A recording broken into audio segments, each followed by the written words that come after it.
Are you ready, kids? Hello, it's Employee Emilian, and welcome back to SpongeComs. Today's episode is Season 2, Episode 7, or 27 overall, originally broadcast on Nickelodeon on May 5th, 2001. It consists of Prehibernation Week and Life of Crime. I joked last week that these are very intense episodes. One's about extreme sports, the other's about being on the lam, sea lamb if it were.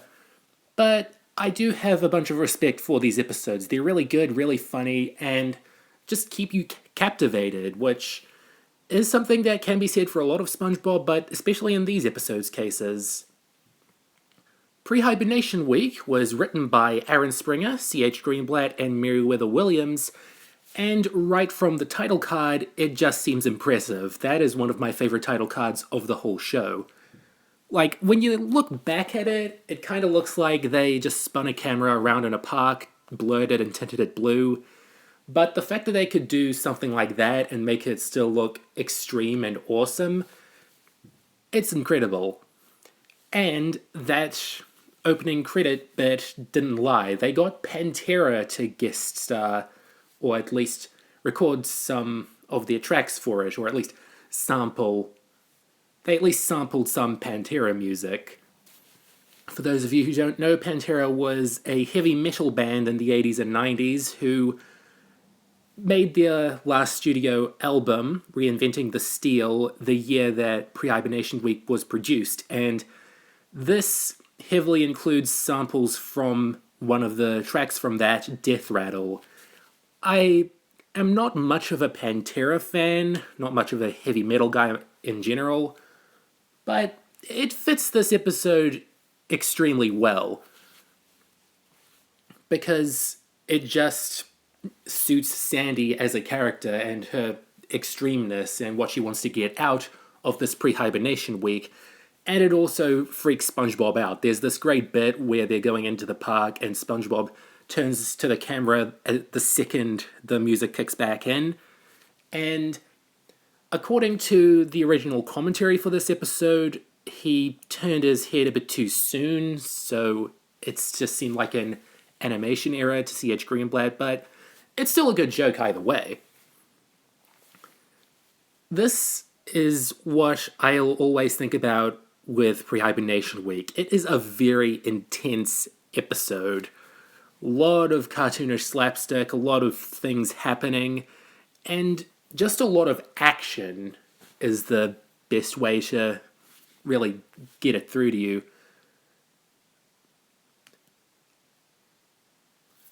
I mean, it does balance out with some jokes about making a guy dress up like a baby and having it be completely fine for him to do that. And also the stuff with the snowmen, that's good. Or Sandman. Not that kind of Sandman. They must have really had heavy metal on the mind when making this episode. But yeah, it reminds me that it feels like this episode was definitely written for a November-December time slot, because you've got your Christmas stuff and it's set before, like, hibernation kicks in, which is a winter thing, so why Nickelodeon decided to air this in May, we'll never know. So it's a very high-octane episode, and it's also very weird too in terms of Sandy and where we saw her then and where we see her now. I personally think that it's totally in character for Sandy to really get invested in her undersea action and not exactly understand that SpongeBob doesn't want it, or doesn't want to be a part of it. Like, it's totally fine that we get that angle presented here. It's akin to Muscle Bob Buff Pants from Season 1, and you don't really get a lot of it from 3 onwards, but it is sort of... it's good. It gives her a flaw of a character trait, over-eagerness, which makes her a good counterbalance to SpongeBob in cases like this. Also really like that transition that they only use twice, maybe 3 times. And this great old reaction shot of SpongeBob with a bowling ball on his face. Something that I also wanted to mention is that this episode seemed to have heavily influenced the video game Battle for Bikini Bottom, because it introduced the Sea Needle and the Industrial Park. There is the Sand Mountain where SpongeBob slides into a Sandman. That is a mechanic in that game. And it's also the first time you see Jellyfish Fields with a lake of some kind. It's sort of a forest on top of water level in that game. But even when I'm putting Battle for Bikini Bottom aside because I actually never played it until 2018, this is still a very varied episode. They have a lot of awesome visuals. The Industrial Park especially, it is great. Love all the colors and the visuals and how it's just sort of this climax to the Prehibernation angle of this episode. And how it literally reduces SpongeBob to a puddle. I'll be honest, I do enjoy this visual of SpongeBob as a puddle, but it probably goes on for a bit too long. And about that little rimshot gag about the fly fishing, because, that's actual fly fishing. I think that was Aaron Springer as the drummer, as you'll see in my beautiful thumbnail, which is probably one of my favorites yet. It took them about a whole morning to set that sequence up, according to the commentary. Again, I'm mostly just getting this information from SpongeBob, Encyclopedia SpongeBobia, which it's a bit too specific to be incorrect. I mean, I've got the Season 2 DVD, but on Region 4 it doesn't have the commentaries. Excellent set. And this little bit has always stuck with me, the hay and the needle stack flip of the thing. It's another thing that's like Sandy's kind of going a bit too far. And she has a huge advantage from SpongeBob in this department because she has a suit. SpongeBob is still a weakling. He doesn't have his own underwater suit because he doesn't really require one most of the time. Now, this portion of the episode, in my opinion, it does get better for me as time goes on because at some points in my life, I've seriously focused on Sandy kind of going overboard again, going to absolute extremes just to find SpongeBob, even though there should be easy solutions. Like, she doesn't even look at his house. I mean, that Gary, quite a spoil sport. But I do kind of like it within the context of Season 2 of SpongeBob and what they were going for, at least intentionally or no. Also, we've got these nice little geysers, very detailed geysers too. And this whole moist cave with them mistaking a part of an animal for something else, like this giant sea monster. Again, kind of anticipates the season finale with the Alaskan bullworm. And we've got some urchins there. Kind of a rare sight for pre-season 9, but hey, what can you do? Squidward lines are all good here.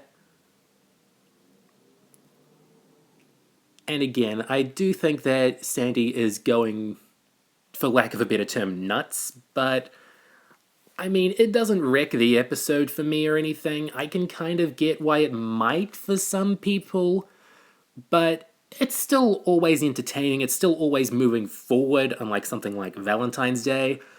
And again, it's always to get to a goal. Things happen for reasons in this episode. It's one of the more bouncy, but still straightforward episodes of this time. And this is just a little thing for me, but there was a comic adaptation of this episode that I read in my youth, and it took stills from the episode, but in the shot where they had to show Sandy looking at the sky and then replying that she can't see SpongeBob, they just used that one shot of her looking into the sky, so it looks like she's shouting, "He's not!" into complete thin air. If someone could recreate that, I don't have the comic anymore. If someone could recreate that insanity of the shot in comic book form, I will give them a retweet. Also, really like this little visual gag of the eyes turning angry and kind of following SpongeBob, falling down like dominoes. That's pretty cool. And I'll get more into this as I talk about the next couple episodes because they really liked their Sandy at this point in season 2. The week after this, we're doing Christmas Who, which shows us what Sandy does on Christmas, and then after that, we've got Survival of the Idiots, which shows what Sandy does during the hibernation and why she probably just wants to get her action over with so she can sleep and dream about newspaper comics all winter. The timeline of when exactly Sandy hibernates and what Christmas and pre-hibernation and going out for the winter, it's all strange across season 2, but hey, none of this wrecks any other episodes. They just decided to do what was funny. And that I can respect. They've got all these different answers for what happens down here. And I appreciate that after explaining what some of the eccentricities of underwater life bring, that they could do it with land mammals too and make one of the episodes that I like way more than when I initially saw it. I think that this episode has gotten better with time. I just think I like it more than I did when I was a kid or even when I reviewed it all those years ago on my blog. And that's a good feeling. Now, Life of Crime was written by Jay Linder, Will Reese, and Mr. Lawrence, and it's one of those rare instances of SpongeBob going for anti-moral stuff because it's about stealing and thievery and borrowing, all these different angles of it, and I think that they did a good job of making a fun episode out of it, even if it's sort of morally grey in areas, all for humour, don't get me wrong. But yeah, there's that angle to it.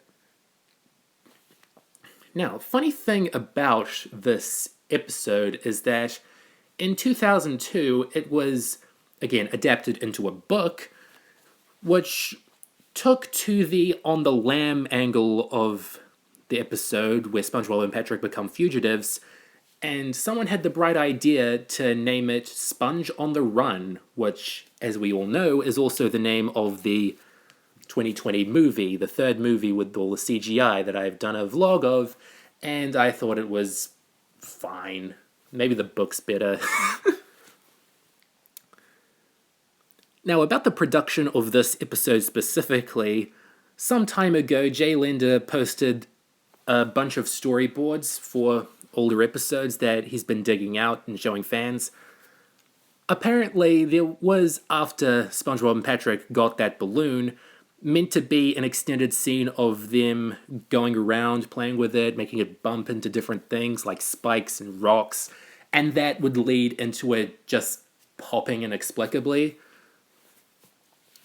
And I think that is a very clever joke, even if, like, the setup and payoff of it is sort of predictable if you've watched comedies or enough comedies.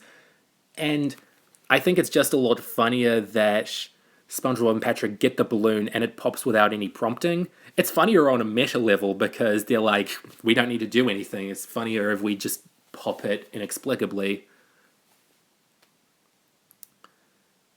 But about earlier in the episode, with all the stuff that Mr. Krabs borrowed from Mrs. Puff, Sandy, and Plankton, and all the other organizations, I think that it's a good way to keep the world of Bikini Bottom active, even when those characters aren't in this episode. It kind of makes it so that when SpongeBob lists off the things that he's gonna miss about citizenship, his friends do leave some impact. Like, it would be strange if this was your first SpongeBob episode. I mean, in 2001, that's still completely understandable. but it doesn't totally wreck the episode or anything or make it too alienating to newcomers. And about the dialogue in this episode, it's pretty funny all around, but some of the lists are kind of odd. Like SpongeBob and Patrick mentioned places like pizza places and arcades, which they hardly ever go to. I mean, there is Pizza Castle and Weenie Hut Juniors, but they never had much of a presence on the show ever. Well, they've been in an episode or two, but I just missed probably one of my favorite visual gags in SpongeBob history, explaining a joke. But I do like the end of the joke of Patrick resorting to Seussian explanations of places that they're going to go, like under a cliff or over a cliff. What exactly he said slips my mind at the moment. But yeah, as for the joke about hijacking, yeah, very May 2001 joke. As for the big misunderstanding, it's never about exactly how idiotic SpongeBob and Patrick are, because they just didn't know that it was Free Balloon Day. They should have looked it up on Twitter. I declare May 5th annual Free Balloon Day on Twitter. We just post about balloons, and that's that. As for the whole fugitive angle, it takes up the middle act of this episode, and I really dig it. I think about 27 episodes in, it's good to show how much value the town of Bikini Bottom has to SpongeBob and Patrick. And it's good to see that even though they're gonna miss it, that, that they can survive without it. And I think that they can survive without fire too, because that's something that Patrick accidentally points out. You can't be too realistic, you can't be too meta. What's the next best thing? Make a joke about it, A big portion of this middle bit of the episode is SpongeBob and Patrick sitting around a damp fire and sort of listing off all the things they're going to miss and then all the things that they can do now that they're out of town. Like, it's all funny, it's all good. Again, a very list-heavy script this time around. You only really get this sort of vibe where you can, tell what kinds of jokes they're telling when you look at and review and commentate over so many SpongeBob episodes. You can notice different patterns in different episodes. Like, this is the second episode in a row that does a live-action cutaway. This time, it's to a half-naked bodybuilder played by Alan Smart as the live-action face, and Tom Kenny voicing over doing an Arnold Schwarzenegger impression. But about this conflict that eventually has to kick in because, well, what else are you going to do with SpongeBob and Patrick alone with no one to sort of ref their struggles? Have them fight over candy. SpongeBob gets out the old candy bars eventually, and Patrick eats his and completely forgets about it within a few seconds.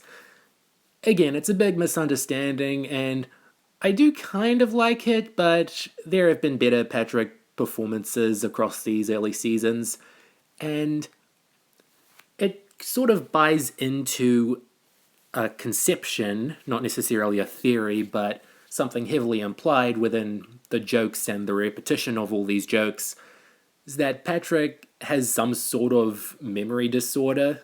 Like, he legit can't remember that he just did this. He definitely ain't Charlie Bucket, I'm telling you that much. All I wrote in my notes for this portion of the episode is Patrick's a total dummy, and it's funny, but yeah, he is a total dummy. And when Patrick digs down into the ground and makes SpongeBob look like a blue mound, he looks like an infinitely worse character now. Haha. But there are some funny things about this big candy bar bit, like how Patrick seriously thinks he's going to starve when he has that gorgeous physique. Now, the chocolate on his face does disappear for a frame or two, but doesn't totally mess with his accusations. And as for another one of my favorite things about this portion of the episode, it's got to be SpongeBob really rubbing it in that this is his candy bar and he's going to have it. And just taking his sweet, literally sweet, time eating it and caressing it. Certainly no Charlie Bucket either, but it just to tease Patrick, and at this point that's kind of deserved. And the effort they go into should keep the joke going. Well, it never kind of repeats itself. It's nuts. It's totally nuts. SpongeBob kind of rubs it between his brain. I don't know what that's about, but keeps things going, I guess. And again, we've got a big chase scene with the big chase music that I think they introduced in Squidville. And I don't prefer it over Grass Skirt Chase by any means, but hey, they're both totally mad now. So, might as well have maddening chase music. And as for how this episode plays into SpongeBob and Patrick's good old-fashioned criminal record, I think this is the first time either of them goes to jail. Like, some fans have a heck of a good time assessing just how many crimes these two and all the other characters have committed over the years, and good on them for having their own interests and things they look for in the show. And to its credit, SpongeBob and Patrick aren't arrested. It was a non-crime they committed, though they should have still at least told the poor old balloon vendor. But yeah, with a show as long-running as SpongeBob, of course you're going to see your main characters brush with the law on multiple occasions. And Cell 1B, apparently this is at the end of the hallway, so there aren't too many cells in this place. I mean, it's a police department, so they aren't locking up criminals in there. They've got a bigger jail for those sorts of things, I'm sure, for the better jails. I say better when there is not much of a high bar. Anyway, that is Prehibernation Week and Life of Crime. Both are episodes that I am not totally head over heels for, like they aren't my all-time favorites, but I do respect them and I do enjoy them, and I think that they're funnier than I often give them credit for. Like, this is rapid-fire SpongeBob bliss. My question of the week last time was, have you acquired any musical taste from SpongeBob? Not as many answers as last week's, several as I could usually find, but I did find a few. Jack McGinn says, honestly, I would say I have. Super Seal says, no, I like SpongeBob songs. Super Mario Plushes says, I kind of have a music taste on SpongeBob. There's a lot of SpongeBob songs that I like, and he lists a bunch of SpongeBob songs. I was talking more about musical genres, like, this episode has heavy metal, so I was wondering if there were any heavy metal listeners who got into it because of a show about a talking sponge. But good on you for liking all the SpongeBob songs. Super Seal asked if he could have the question of the week next week. What is everyone's favorite Sandy episode? Honestly, after rewatching it, Prehibernation Week has got to be up there, but I'm also fond of Sandy, SpongeBob and the Worm, and I Had an Accident, not to mention Feral Friends if we're skewing later. Oh, and Shopping List also. There's a lot, so fire away if you can. And join me in 6 more days. It's coming. It's the SpongeBob Christmas special. Goodbye for now.